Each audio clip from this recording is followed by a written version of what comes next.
जय हिंद दोस्तों, कैसे हो। मैं आपका दोस्त भूमिल और हमारी ज्ञान की सोसाइटी में आपका स्वागत है।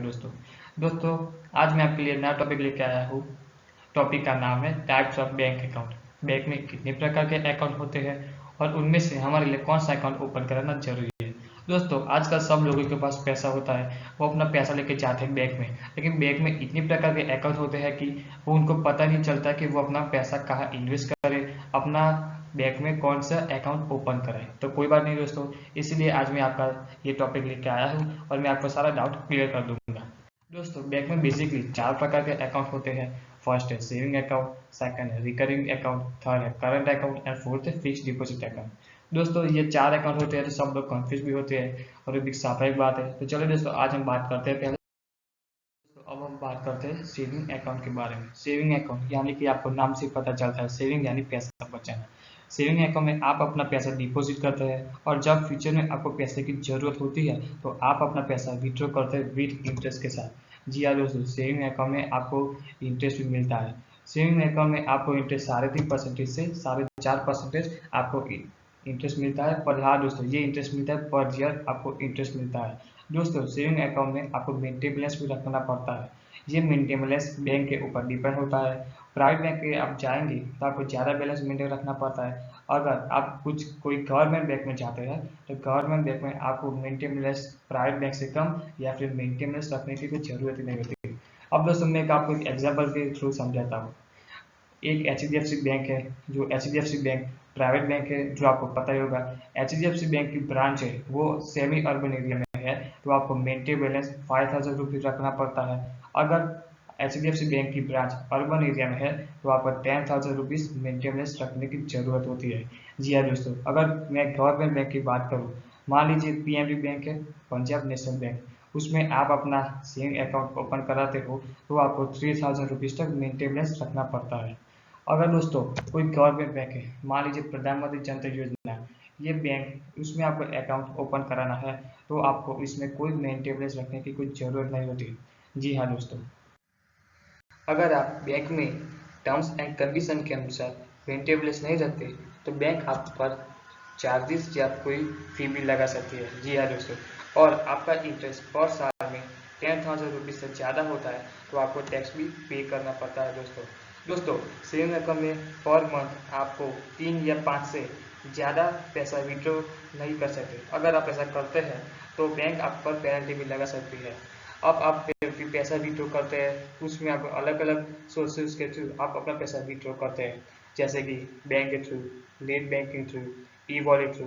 तो ये सब भी विड्रॉ माना जाएगा, मतलब कि आप ये सब सोर्सेज के यूज करते हैं तो आपको विड्रॉ माना जाएगा, मतलब कि उसमें आप पेनल्टी लग सकती है। जी हाँ दोस्तों, अब दोस्तों हम बात करते हैं करंट अकाउंट के बारे में। करंट अकाउंट यानी कि हम अपना पैसा जितनी चाहे तब विड्रॉ भी कर सकते हैं और डिपॉजिट भी कर सकते हैं और इनमें आपको कोई इंटरेस्ट नहीं मिलता। जी हाँ दोस्तों, अब ये बात करते हैं कि ये करंट अकाउंट है वो कौन लोग ओपन कराते हैं। Current account most of private bank, firm, businessman, एचयूएम, ये सब लोग करंट अकाउंट ओपन कराते हैं, क्योंकि ये जो करंट अकाउंट है उसमें आप जब चाहे तब पैसा विड्रॉ डिपॉजिट कर सकते हो। अगर आप तो आपका बिजनेस है तो आपका बिजनेस में लाखों का ट्रांजेक्शन होता होगा, आपको पैसा लेना भी पड़ता होगा, पैसा विड्रॉ भी करना पड़ता होगा, डिपॉजिट भी करना पड़ता होगा। तो इसीलिए ये बिजनेस में है या फॉर्म है, कोई प्राइवेट कंपनी है, तो ये सब लोग करंट अकाउंट ओपन कराते हैं। अब दोस्तों अब हम बात करते हैं, तो दोस्तों अब हम बात करते हैं एफडी यानी कि फिक्स्ड डिपॉजिट के बारे में। तो चलिए दोस्तों जानते हैं आगे। आप कुछ निश्चित टाइम के लिए आप अपने पैसे को बैंक में डिपॉजिट करते हो, बट वो जो अमाउंट होती है वो आप एक लमसम अमाउंट ही एक बार में डिपॉजिट करते हो दोस्तों। इससे हम कहते हैं फिक्स डिपॉजिट। एफडी में आपको अपना इंटरेस्ट मिलता है, वो हाई मिलता है दोस्तों, मतलब कि इंटरेस्ट रेट हाई होता है। 7 से 8.5% आपको इंटरेस्ट मिलता है और दोस्तों उसमें भी आपको इंटरेस्ट जो मिलता है बैंक में से, उसमें आपको टैक्स भी पे करना पड़ता है। जी हाँ दोस्तों, अब हम एक छोटा सा एग्जाम्पल के थ्रू समझते हैं।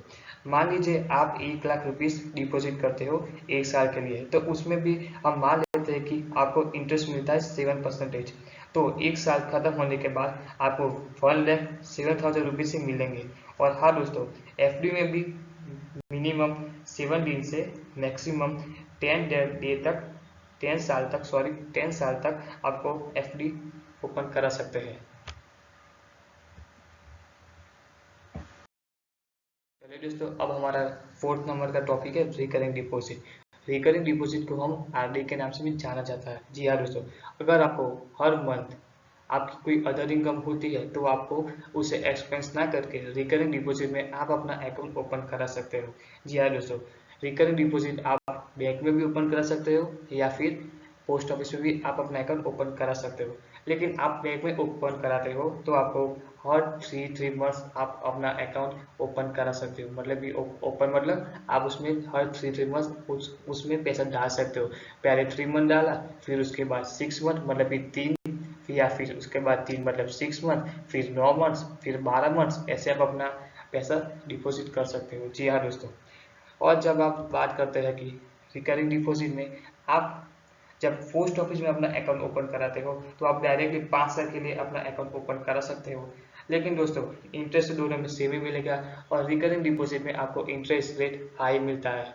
जी हाँ दोस्तों, लेकिन इंटरेस्ट रेट हाई मिलता है तो आपको टैक्स भी पे करना पड़ता है। जी हाँ दोस्तों, और रिकरिंग डिपॉजिट में आपको इंटरेस्ट 7 से 8.5% मतलब कि 7 से 8.5% आपको इंटरेस्ट मिलता है। जी हाँ दोस्तों, लेकिन दोस्तों 2015 के बाद इसमें आपको टैक्स पे करना कंपलसरी हो गया, मतलब कि TDS भी आपको पे करना पड़ता है। अगर आप RD या FD में जो निश्चित समय से पहले आप अपना अकाउंट मतलब कि आप विड्रॉ कर लेते हो, मतलब कि आपने माना कि आप पहले 3 मंथ आप पैसे डिपॉजिट करेंगे, फिर 6 मंथ, फिर 9 मंथ, ऐसे आप अपना पैसा डिपॉजिट करते हो।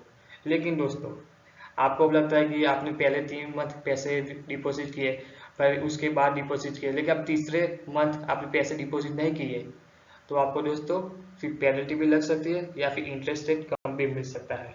जी हाँ दोस्तों, ये आज का मेरे लिए टॉपिक अब खत्म होता है। अगर दोस्तों आपको इसके बारे में कोई भी डाउट है तो आप कमेंट भी कर सकते हैं। अगर दोस्तों आपको मेरा वीडियो अच्छा लगा तो लाइक, शेयर और सब्सक्राइब जरूर कीजिएगा।